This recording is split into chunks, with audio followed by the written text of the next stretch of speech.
Il est 22h ici à Paris, ravi de vous retrouver sur France 24 dans l'actu 360. Nous sommes ensemble en direct jusqu'à minuit. À la une de l'actualité, ce soir à Paris, 26 pays s'engagent à assurer la sécurité de l'Ukraine. Voilà pour les titres. À suivre juste après, ça sera l'économie avec Johanna Citruc. Ce soir, nous parlerons avec elle du rachat annoncé de Petit Bateau, la marque de vêtements pour enfants emblématique pour de nombreux Français. Elle devrait passer sous pavillon américain. 26 pays, essentiellement européens, sont donc prêts à s'engager pour protéger l'Ukraine, une protection en cas de cessez-le-feu avec la Russie. C'est ce qui ressort d'une réunion ce jeudi à Paris. On voit ça avec Valérie Astruc. Et justement, on va retrouver tout de suite à Kramatorsk, dans l'est de l'Ukraine, Emmanuel Chaz. Le président ukrainien Volodymyr Zelensky a affirmé que des sanctions contre Moscou et la protection du ciel ukrainien avaient été évoquées par le président américain. Et oui, et ce sont deux volets très importants. Merci beaucoup Emmanuel Chaz en direct de Kramatorsk dans l'est de l'Ukraine, non loin de la ligne de front.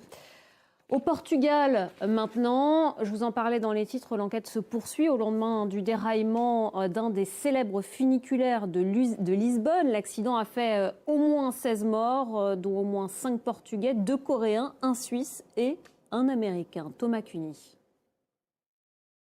Et la police n'exclut ce soir aucune piste concernant les causes de cet accident. On va partir maintenant aux États-Unis. La Floride, État républicain, a annoncé vouloir supprimer toutes les obligations vaccinales, même celles qui concernent les écoliers. Depuis le retour au pouvoir de Donald Trump, le ministre de la Santé, le vaccinosceptique Robert Kennedy Jr., a engagé une refonte de la politique vaccinale dans le pays. Les démocrates, vous allez le voir, sont vent debout. Nous sommes à présent avec Anne Rimouin, professeure d'épidémiologie à la UCLA Fielding School of Public Health et titulaire de la chaire Gordon Levin en maladies infectieuses et santé publique. Anne Rimouin, bonsoir. Merci beaucoup d'être avec nous sur France 24. Si cette mesure, elle venait à s'appliquer en Floride, ça serait une première très inquiétante. Ça mettrait de nombreux enfants en danger, mais pas seulement. Bon, il y aura beaucoup des enfants qui seront en danger. Merci beaucoup, Anne Rimouin. Merci d'avoir été notre invitée ce soir sur France 24.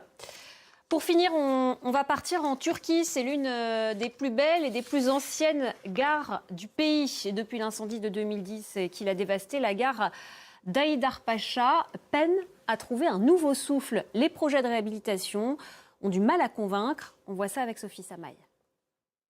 Allez, on va parler économie maintenant.